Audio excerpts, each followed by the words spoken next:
Don't think about fake marriage. It's a true marriage. This is true. Everything is true. It's just you don't sleep together. That's all.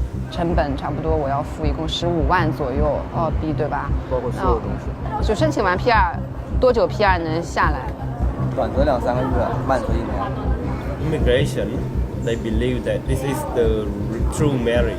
You go to holiday together, take a photo together. We never thought he is cheating like this way. He's a fraud. The employer paid a sponsorship fee. He's going to charge $25,000 for that. That's US dollars. After he received the money, he's just ignoring us. His phone was completely disconnected. So you paid $30,000 to start, and then they asked you for another another $20,000 if you want this job. What could you buy with that in India? A 3-bedroom house. A 3-bedroom house in a nice area. It's really big amount of money which he has taken from me. And everyone's like 20,000, 40,000. Someone is like 75,000. I used to feel like killing myself because I can't go back to India after losing this much money. You're driving a very nice car, you live in a nice house. What would you say to someone who's given you their life savings? Have a nice night.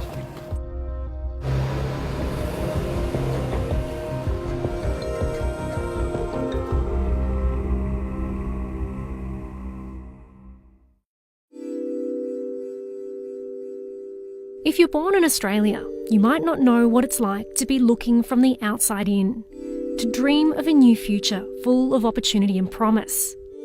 Last year, around 180,000 people migrated to Australia. But for many of those seeking a new life here, it can be an expensive and risky journey. My name's Elise Portaka. I've been a journalist with SBS for 4 years, and I'd heard about a kind of underground visa market where Australian permanent residency, or PR, is being bought and sold, sometimes for exorbitant amounts of money. Nam, quốc tịch Úc, đã ly dị, muốn tìm một phụ nữ Việt Nam tuổi trên dưới 50. 一阿南诚意帮助打算移民澳洲。 When we first started researching, we came across these posts in online forums and community language newspapers. They're advertisements for people seeking their perfect match. But it's not love they're after. What they're looking for is a visa marriage. Male, Australian citizen, looking for a Vietnamese woman can sponsor. This is not completely surprising. Nearly 50,000 partner visas were granted last year. In Melbourne, I team up with colleagues from the SBS Mandarin and Vietnamese programs. We're going undercover as would-be brides to speak with those in the visa marriage market.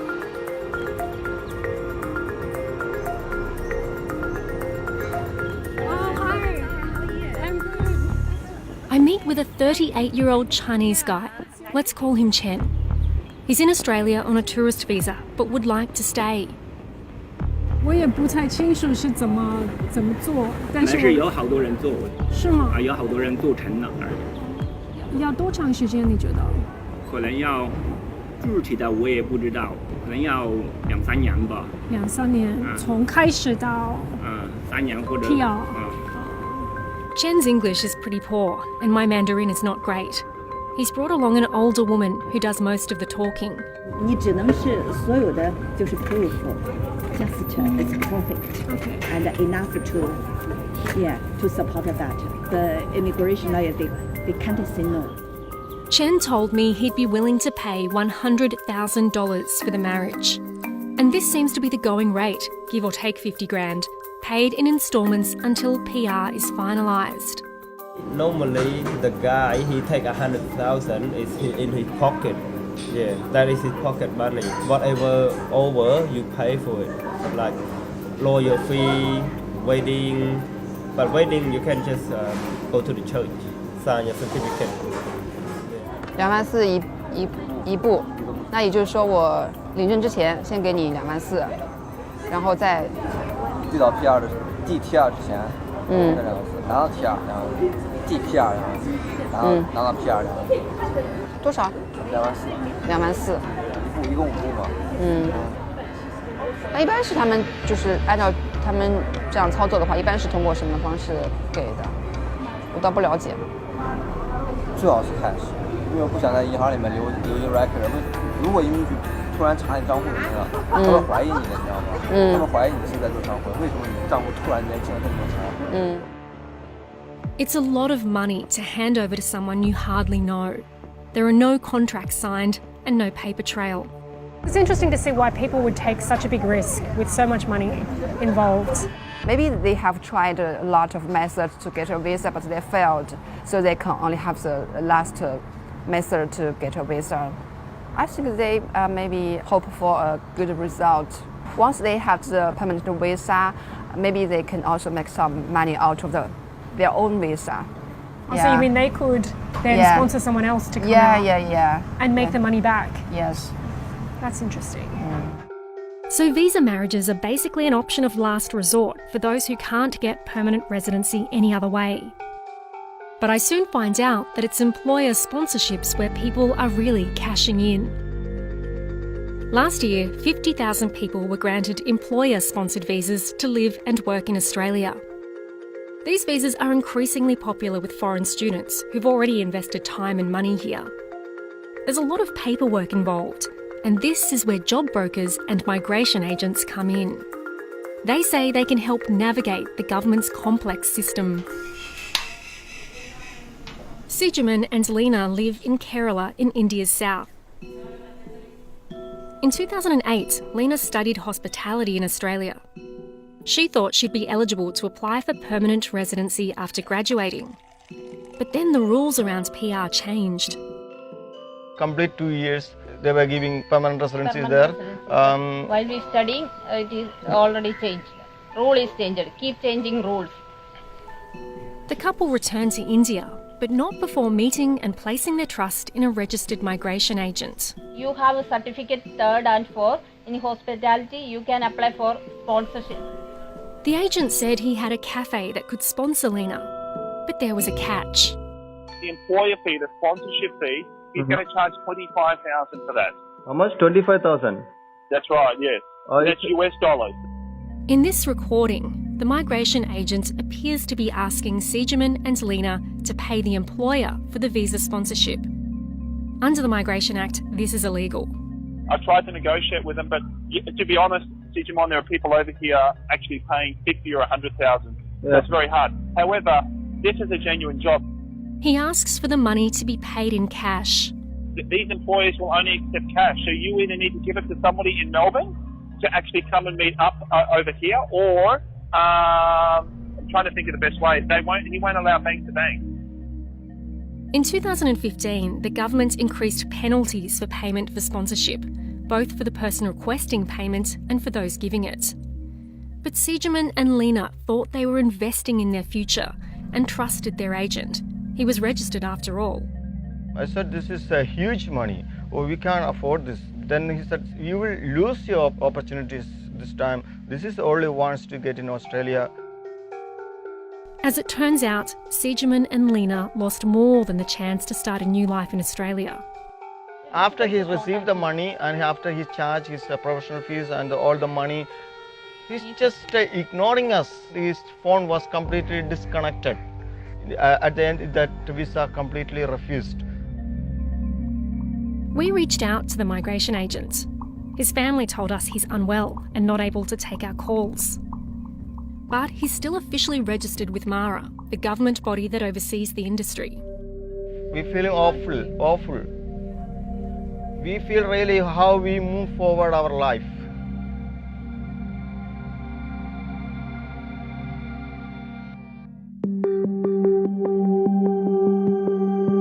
It's not just individual migration agents or employers taking money off clients when they see an opportunity. There are entire companies trading in the exploitation of foreign students and would-be migrants.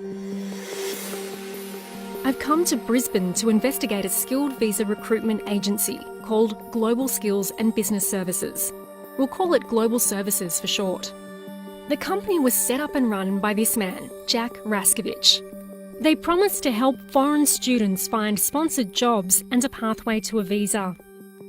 The students signed employment contracts and met with Jack and his staff in professional-looking offices in Sydney, Melbourne and here in Brisbane. So we're just about to drive past the office building where Global Services has its Brisbane office. and it's like a 40-story glass-plated tower block. You know, it's the kind of place you would definitely feel confident to go to. The services the company offered did not come cheap. Clients handed over at least $25,000. Sometimes it was $40,000 or $50,000. Thank you. But in many cases, they've received little in return. In 2016, he found me a good employer and everything was good, and I signed a contract with him. But that job never happened in real. Everything happened on paper. I had paid just one installment, which was $25,000. I paid him $40,000. Whole money I got from India, from my in-laws and my parents. They have mortgaged their property and got the money, and they have transferred from India. The employment never happened, and I was asking for my money back since like June this year. Global Services Standard Agreement says clients are entitled to a refund if the job doesn't last at least 12 months. When I was asking for my money for a few months, he was promising me like they were in a process of finalizing my refund. And after that, I got the email like the company is being liquidated. They won't give me my money back. So he targets the employment expectations of the students at first place. And then he tells you that if you start this job, of course you will settle down here permanently, like the business is good enough to sponsor a student. That's how he tricks. In September, Jack Raskovich placed Global Skills and Business Services into liquidation. He's claiming it has no assets and more than $2.4 million in debts. There are 45 creditors like Vani and Mandeep who've been left out of pocket. I was in depression, to be honest. I was all alone here. My family doesn't know about it. So I used to cry like all night, and I don't know. I used to feel like killing myself because I can't go back to India after losing this much money. 23-year-old Angkor is working hard day and night to try and make back the money he lost. Basically, I drive taxis for first 5 nights, which is like 5 shifts, 12-hour shifts. I drive Uber as well on the weekend. So this is how it's going. Angkor paid $50,000 to Global Services. His father back in India used his savings and then took out a high-interest loan to cover the cost. If Jack doesn't give me my money back, what I'm gonna say to my dad? And do you think your dad is feeling pressure as well around this? He is absolutely feeling the pressure because the money which he earned in his entire life, he gave me just in a moment. If somebody is offering you a job, if somebody is giving you a job, you want to grab the thing. You just don't want to miss that. But there is no job, and he just fooled us.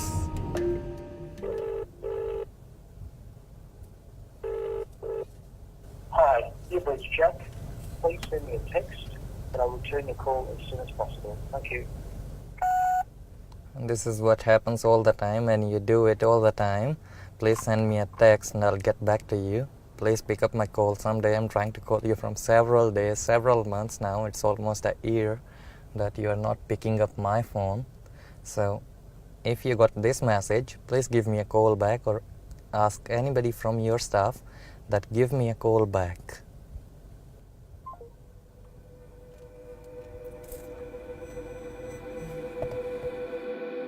So what kind of business was Global Services running? I've teamed up with Fairfax investigative journalist Mario Christodoulou to try and work it all out. The amounts that people are paying for this are huge, $60,000, $50,000. They'll walk into his office, Jack will promise them a job in a regional area, and he claims that these jobs are a pathway towards getting a visa. It works like this. Global Services was paid tens of thousands of dollars to find clients jobs that would let them stay in Australia. When it worked, Jack's company would find a willing business and in some cases offer them money to hire his clients. But in some cases, there were no jobs. When you talk to these employers, on occasion they'll say they've never heard of Jack, they've never heard of his company. Yeah, so when it doesn't work out, the job doesn't exist, so it's just a job on paper, or the job does exist but really doesn't match up with the skills of the person. I think most alarmingly of all, they'll say that they were offered money to take a worker, sometimes money, in one instance at least, in cash. Internal documents refer on one occasion to a training fee of $10,000 offered to employers. But the question is, where's the rest of the money gone? Jack Raskovich owns and runs another company called Specialised Resources. Some of Global Services clients were asked to pay their money into Specialised Resources accounts. And in the months before Global Services went broke, this second company billed them for hundreds of thousands of dollars. We don't know what Specialised Resources actually does as a company. We've seen invoices that show that they're receiving payments. Now, the other interesting company is the Hospitality Institute of Australia. This third company, run by a family member, also submitted invoices for hundreds of thousands of dollars. And while Global Services has nothing in the bank, Specialised Resources does. Specialised Resources, well, they own a $3 million mansion. They have a latest model 2017 black Porsche. The assets on paper belong to his company, but we know that he uses the Porsche. It's his home address. He lives there. His family lives there. I'd like to welcome you to one of the Hills District's finest homes. This is the $3 million house owned by Specialised Resources. This real estate video was made at the time of purchase. This is the house where Jack now lives with his family. While Global Services is in liquidation, Jack is now working for a new company called All Borders. It's run out of the same head office space and appears to be offering the same services. The company is registered under his partner's name.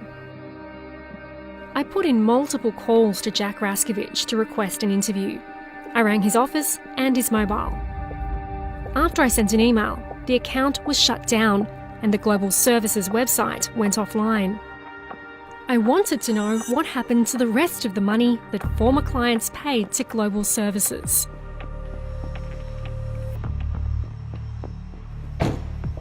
Jack. Good. I'm Elise with SBS TV. How are you? Good.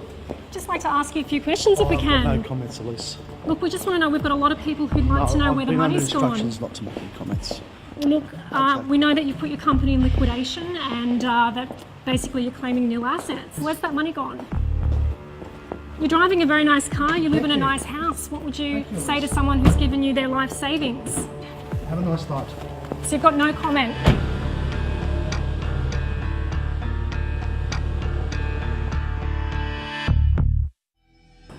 Have a nice night. So you've got no comment?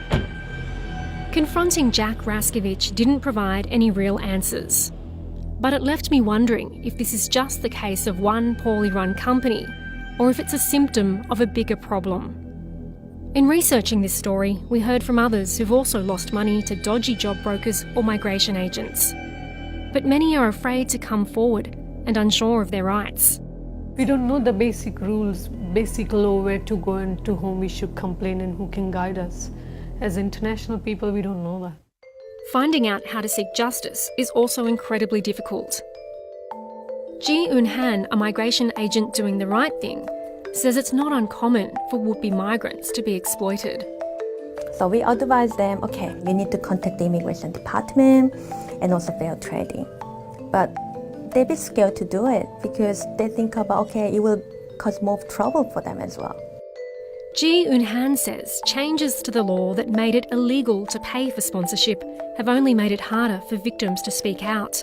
Once the new rule has been introduced, we expect the department to stop these people.